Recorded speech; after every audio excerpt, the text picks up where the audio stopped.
क्या आपकी भी शादी में बहुत ही डिले हो रहा है? आपकी विवाह का जो उम्र है वो निकल रहा है, आपकी शादी हो नहीं रही है या शादी हो गई है तो आपका जो मैरिटल लाइफ है वो बहुत ही डिस्टर्ब चल रहा है, कॉन्फ्लिक्ट्स बहुत चल रहे हैं, क्लेश बहुत है। अगर हाँ तो ये वीडियो आपके लिए है। नमस्कार फ्रेंड्स, मैं आचार्य शुभ तिवारी आप सभी का अपने चैनल पर बहुत सारा स्वागत करती हूँ।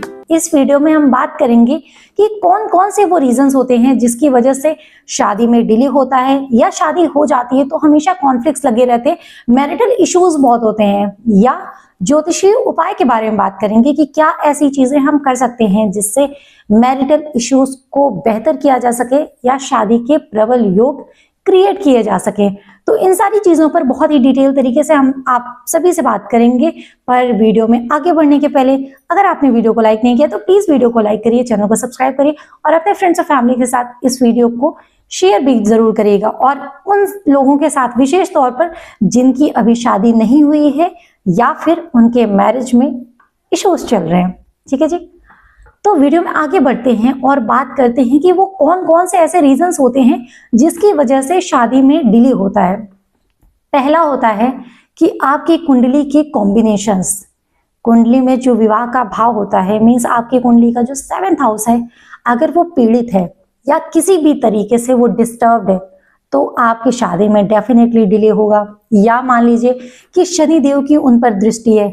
जैसे कहा जाता है कि शनि देव शनि शनि मीन्स ये बहुत ही स्लो प्लैनेट है, तो शनि देव की अगर दृष्टि आपके 7th हाउस पर है या 7th हाउस आपका पीड़ित है, शुक्र आपका बली नहीं है, अगर आप मेल हैं शुक्र आपका पीड़ित है या गलत स्थिति में है तो भी, अगर आप फीमेल हैं, क्योंकि मेल्स का जो वैवाहिक जीवन होता है उसे लीड करते हैं वीनस प्लैनेट, और जो फीमेल्स का विवाह वाला स्थान होता है या विवाह की जो स्थिति होती है वो देखी जाती है जुपिटर प्लैनेट से। तो अगर आपका जुपिटर और वीनस आपके फीमेल्स और मेल के होने के अकॉर्डिंग अगर डिस्टर्ब होता है तो भी आपके विवाह में डिले होता है। और सैटर्न की दृष्टि होती है या किसी भी तरीके से अगर आपका 7th हाउस पीड़ित होता है तो आपके विवाह में डिले भी होगा एंड कॉन्फ्लिक्ट भी लगे रहते हैं। नेक्स्ट बहुत ही इंपॉर्टेंट चीज होती है वो होती है आपकी दशा। अगर मान लीजिए कि आपकी दशा फेवरेबल नहीं चल रही है, आपका जो विवाह का हाउस है उससे एंटी दशा चल रही है या फिर आपकी प्रॉब्लमेटिक दशा चल रही है जो कि आपके विवाह में प्रॉब्लम्स क्रिएट कर सकती है, तो हाँ तब भी आपका विवाह होने में डिले होगा। अगर विवाह हो जाएगा तो आपके मैरिटल इश्यूज लगे रहेंगे, मतभेद आपके लगातार बने रहेंगे। तीसरी बहुत इंपॉर्टेंट चीज होती है वो होती है आपके कर्मास। मान लीजिए आपका विवाह हुआ हो पिछले जन्म में और आपने अपने पार्टनर के साथ बहुत ही गलत बिहेव किया हो तो भी आपके पार्टनर दूसरे रूप में आपके पास इस जन्म में आकर आपसे बदले लेते हैं, या इन सारी चीजें के पीछे का एक लॉजिक होता है कि आपके पुराने कर्मास होते हैं जो आपके पास इन रिटर्न आता है। आपने पिछले जन्म में गलत तरीके से उनसे बिहेव किया था, वो इस जन्म में आपसे वो सारी चीजों की भरपाई कर रहे हैं एक तरीके से। तो ये सारे बेसिक रीजंस बनते हैं जो आपकी शादी में कॉन्फ्लिक्ट्स के रीजंस बन सकते हैं। एक और बहुत इंपॉर्टेंट चीज होती है वो होती है आपके घर में नेगेटिव एनर्जीज का वास। लोग क्या करते हैं कि शाम के समय में मेन एंट्रेंस पर दीपक नहीं जला रहे हैं या फिर घर में शूज पहनकर घूमते हैं। शूज या ये सारी चीजें राहु और नेगेटिविटी को अट्रैक्ट करती हैं, तो आप जिस नेगेटिविटी को बाहर से लेकर आते हैं और उसी शूज को या स्लीपर्स को आप अपने घर में यूज कर रहे हैं तो आप अपने घर में नेगेटिविटी ही क्रिएट कर रहे हैं। इसीलिए कहा जाता है कि आप अपने स्लीपर्स घर के बाहर रखिए, घर के अंदर आपको लाने की आवश्यकता नहीं होती है। तो इस चीज को अगर आप ध्यान में रखते हैं, अपने घर में पॉजिटिव एनर्जी क्रिएट करने के लिए पूजा पाठ करते हैं या बहुत सारी चीजें करते हैं। रेमेडीज के बारे में अभी बहुत ही डिटेल तरीके से बात करेंगे। ये सारी चीजें करते हैं तो भी अगर आपके नेगेटिव एनर्जी आपके घर में रहती है तो इससे भी आपके घर में क्लेश लगे रहते हैं और शादी में भी डिलेज होते हैं। और एक बहुत ही इंपॉर्टेंट चीज होती है वो होती है मांगलिक दोष। अगर आपके जीवन में आपकी कुंडली में मंगल का प्रभाव है, आप मांगलिक हैं, कई बार ऐसा होता है कि वही मंगल आपके लिए फेवरेबल भी होता है, पर अगर वो मंगल दोष की तरीके से काम कर रहा है तो वो भी आपकी शादी में डिलेस क्रिएट करता है और आपके मैरिटल इश्यूज भी लाता है। तो ये सारे बेसिक रीजंस थे जिसकी वजह से आपकी शादी में या तो डिले होता है या फिर शादी हो जाती है, तो कॉन्फ्लिक्ट्स लगातार लगे रहते हैं। अब हम बात करेंगे कुंडली के उन कॉम्बिनेशंस के बारे में जिसकी वजह से आपकी शादी में डिलेज होते हैं। पहला जो कॉम्बिनेशन होता है वो होता है मांगलिक दोष। जैसा मैंने आपको बताया कि जिनकी कुंडली में मांगलिक दोष होता है, अगर मंगल अपनी राशि में प्लेस्ड है, एक बहुत गलत ही धारणा है कि मंगल दोष होता है। मंगल एक्चुअली हर बार दोष नहीं होता है। अगर मंगल स्वराशि में है या अपनी उच्च राशि में प्लेस्ड है, तो वही मंगल अगर केंद्र या त्रिकोण में होकर है, तो वही मंगल आपके लिए एक बहुत अच्छा योग क्रिएट कर सकता है। और आपके जीवन में जब भी कभी मंगल की दशा आएगी तो आपके जीवन में बहुत ही फ्लरिशमेंट और बहुत ही अच्छी चीजें लेकर आएगा वही मंगल। तो इस चीज को एक गलत धारणा के तरीके से यूज किया जाता है कि मंगल बहुत ही नेगेटिव होता है, मांगलिक दोष। पर एक्चुअली अगर मंगल आपका नेगेटिवली प्लेस्ड है, मीन्स कि 8th हाउस में है और गलत हाउसेस में है, 12th हाउस में है और गलत हाउसेस के लॉर्ड भी हैं, मीन्स ओवरऑल नेगेटिव है मंगल, तब आपके लिए मांगलिक दोष वो नेगेटिव होगा और आपके विवाह में डेफिनेटली डिलेज लाएगा। कर क्या सकते हैं, अगर आपकी कुंडली में मांगलिक दोष है, नेगेटिव है, अगर फेवरेबल है, तो भी आपको हनुमान जी की पूजा तो वैसे भी करनी है।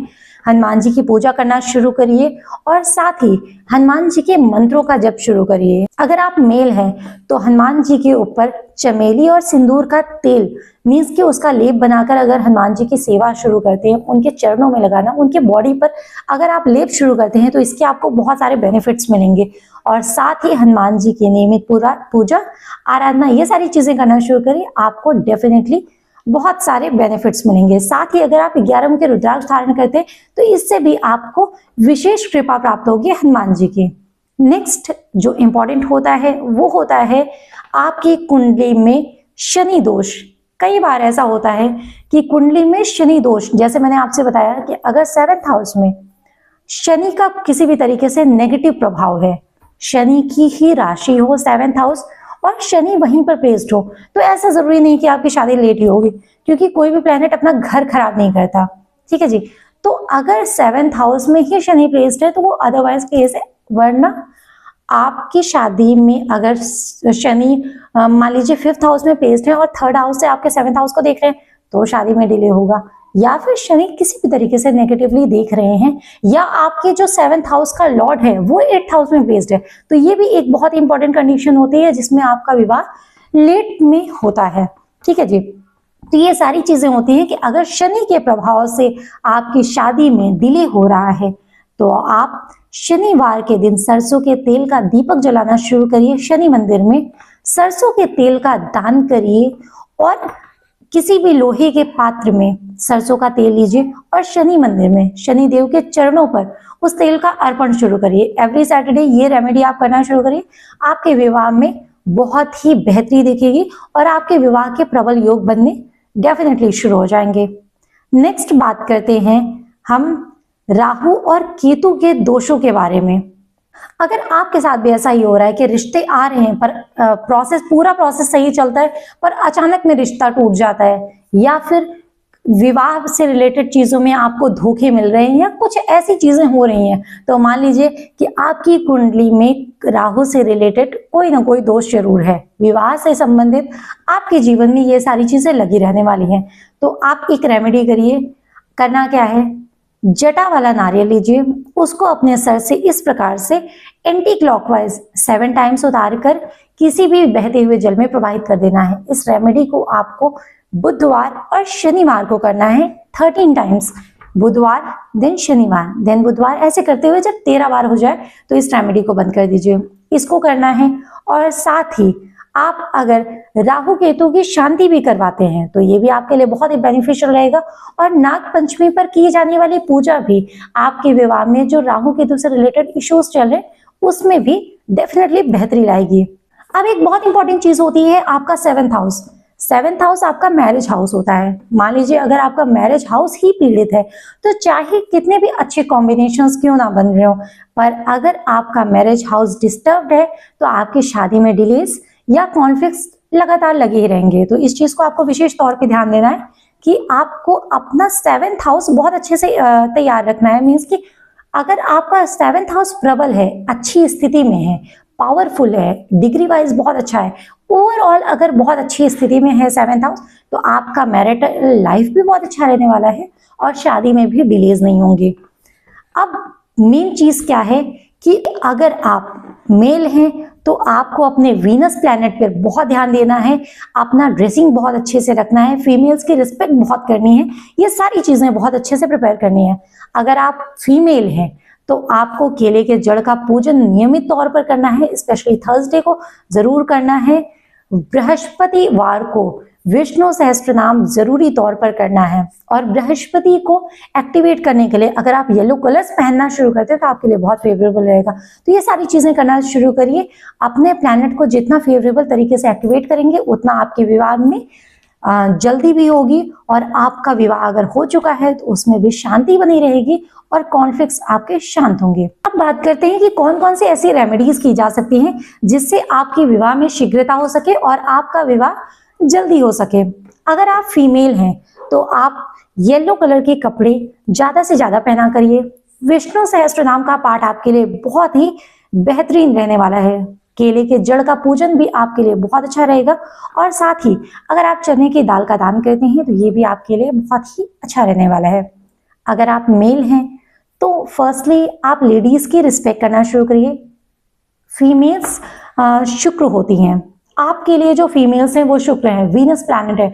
अगर आप अपने वीनस को खराब करना चाहते हैं तभी आप किसी भी फीमेल्स से डिसरिस्पेक्ट करें या बदतमीजी करें।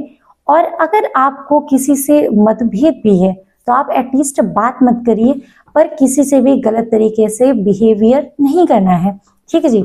और अगर आप व्हाइट कलर पहनने की ज्यादा कोशिश करते हैं, व्हाइट कलर के क्लोथ्स पहनते हैं, अपने को वेल मेंटेन रखते हैं, ड्रेस्ड रखते हैं, कन्याओं को कभी कभी भोजन देते रहते हैं या फिर उन्हें गिफ्ट्स या ऐसी कोई चीजें जिसे प्राप्त करके कन्याएं खुश होती हैं। छोटी जो बच्चियां होती हैं 2 साल से लेकर 11-12 साल तक, जो छोटी कन्याएं होते हैं, स्पेशली अगर आप उन्हें खीर खिलाते हैं या कुछ भी ऐसा गिफ्ट जो उन्हें पसंद है, ये सारी चीजें देते हैं, तो आपका डेफिनेटली वीनस प्लैनेट एक्टिवेट होगा और आपके लिए बहुत ही फेवरेबल सिचुएशंस बनेंगी, विवाह होने में भी और विवाह के बाद भी। अब कुछ ऐसी रेमेडीज के बारे में बात करते हैं जो मेल और फीमेल दोनों के लिए इंपॉर्टेंट होती हैं। कार्तिक मास में की जाने वाली तुलसी विवाह का जो पूजन होता है, अगर आप उस समय तुलसी विवाह करते हैं कार्तिक मास में तो भी आपके विवाह के प्रबल योग बनेंगे, और माँ जो है तुलसी माँ वो आपको अखंड सौभाग्य का और बहुत अच्छे वैवाहिक जीवन का डेफिनेटली आशीर्वाद देंगे। साथ ही अगर आप एवरीडे शिव पार्वती की प्रतिमा का भी पूजन करते हैं तो वो बहुत ही अच्छा कॉम्बिनेशन होता है आपके विवाह को एक्टिवेट करने के लिए और अच्छे वैवाहिक जीवन के लिए। तो आप शिव पार्वती की नियमित पूजा करना शुरू करें, आपके विवाह में बहुत ही शीघ्रता भी आएगी और वैवाहिक जीवन भी आपका बहुत अच्छा रहने वाला है। नेक्स्ट हम बात करते हैं बहुत ही अचूक वैवाहिक मंत्र की, कि जिन लोगों के भी विवाह में डिलेस हो रहे हैं और उनकी शादी जल्दी नहीं हो पा रही है, टाइम बहुत निकल जा रहा है और विवाह जल्दी करना चाहते हैं, उसके लिए एक बहुत ही अचूक मंत्र है जो कि आपकी स्क्रीन पर चल रहा है। ओम कात्यायनी महामाये महायोगीन्द्रधीश्वरी नंद गोपसुतम देवी पतिम में कुरुते नमः। इस मंत्र के जाप से आपको विवाह में शीघ्रता होगी और आपका जो वैवाहिक जीवन होगा वो भी बहुत अच्छा रहेगा। तो ओवरऑल आज हमने आप सबसे बात की कि कौन कौन से ऐसे कॉम्बिनेशंस होते हैं जिससे आपके विवाह में डिले होता है या विवाह होने में जो कॉन्फ्लिक्ट्स लगे रहते हैं, इश्यूज लगे रहते हैं और वैवाहिक जीवन बहुत डिस्टर्ब रहता है। ओवरऑल क्या क्या रीजंस होते हैं, कुंडली में कौन से कॉम्बिनेशंस बनते हैं और कौन कौन से हम रेमेडी कर सकते हैं जिससे हमारा वैवाहिक जीवन ठीक रहे, और विवाह अगर नहीं हुआ है या बहुत डिले हो रहा है तो हमारा विवाह जल्दी से जल्दी हो सके। तो अगर आपने अभी तक वीडियो को लाइक नहीं किया तो प्लीज वीडियो को लाइक करिए, चैनल को सब्सक्राइब करिए और अपने फ्रेंड्स और फैमिली के साथ इस वीडियो को शेयर भी जरूर करिएगा। अब कमेंट बॉक्स में आप लोग ये जरूर बताइएगा कि आपके 7th हाउस में कौन सा नंबर लिखा हुआ है। 7th हाउस मैंने इसमें मेंशन कर दिया है, वहां पर आपकी कुंडली में कौन सा नंबर लिखा हुआ है आप मुझे कमेंट बॉक्स में जरूर बताइएगा। उसके अकॉर्डिंग मैं आपको रेमेडीज और स्पेसिफिक आपकी कुंडली के अकॉर्डिंग रेमेडीज सेंड कर दूंगी आपके कमेंट्स में। तो ऐसे इंफॉर्मेटिव वीडियोस के साथ हम आपसे हमेशा मिलते रहेंगे, हमेशा जुड़ते रहेंगे। आज के लिए राधे राधे।